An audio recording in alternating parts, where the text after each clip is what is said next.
ওরহমতুল্লাহি ওয়া বারাকাতুহু নাহমাদু ওয়া নুসাল্লি আলা রাসূলিল কারীম আম্মা বাদ।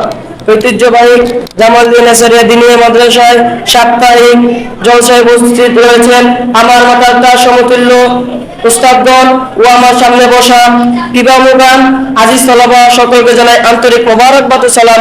আসসালামু আলাইকুম ওয়া রাহমাতুল্লাহি ওয়া বারাকাতুহু। আমি আপনাদের সামনে দাঁড়িয়েছি দোয়া নেওয়ার জন্য।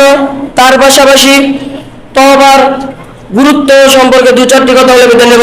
তাওফিকিল্লাহ বিল্লাহ। পবিত্র কোরআনুল কারীমে মহান রব্বুল আলামিন বলেন, আস্তাগফিরু রাব্বাকুম সুম্মা তুবু ইলাইহি। তোমরা রবের কাছে মাগফিরাত কামনা করো এবং তার কাছে তওবা করো। সূরা হুদ আয়াত নং 3। প্রতিটি গুনাহের ক্ষেত্রে তওবা করা ওয়াজিব, যাই সে পুরুষ হোক না কিংবা মহিলা। তওবা শুদ্ধ হওয়ার তিনটি শর্ত রয়েছে। প্রথম নম্বর হচ্ছে সে পাপটিকে আর কখনো করবে না। 2, কৃত পাপের জন্য তাকে লজ্জিত হতে হবে। আর 3 নম্বর হচ্ছে সেই আদৌ সেই পাপটি কখনো করবে না। এই তিনটির মধ্যে যদি একটি শর্ত যদি বাদ যায় তাহলে তার তওবা শুদ্ধ হবে না। প্রিয় নবী হযরত মুহাম্মদ সাল্লাল্লাহু আলাইহি ওয়াসাল্লামের খাদেম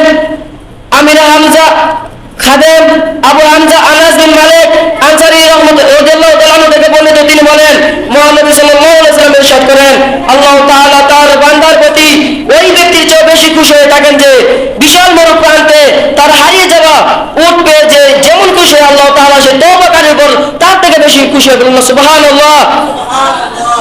বুখারী ও মুসলিম।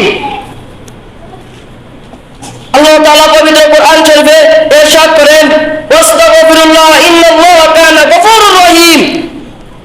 তুমি আল্লাহর নিকট ক্ষমা চাও, নিশ্চয় তিনি আল্লাহ অসীম পরম দয়ালু। আল্লাহ তাআলা আরশ সৃষ্টি করেছেন।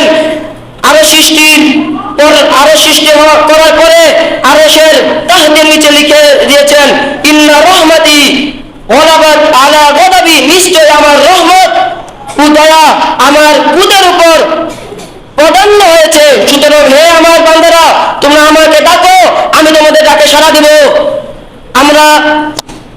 আমরা চেষ্টা করব তওবা করার জন্য। আল্লাহ তাআলা, আমরা তো অনেক গুনাহ করেছি, আল্লাহ আমাদেরকে তওবা করার সুযোগ দেন। আমিন ওয়া আলহামদুলিল্লাহ। আসসালামু আলাইকুম।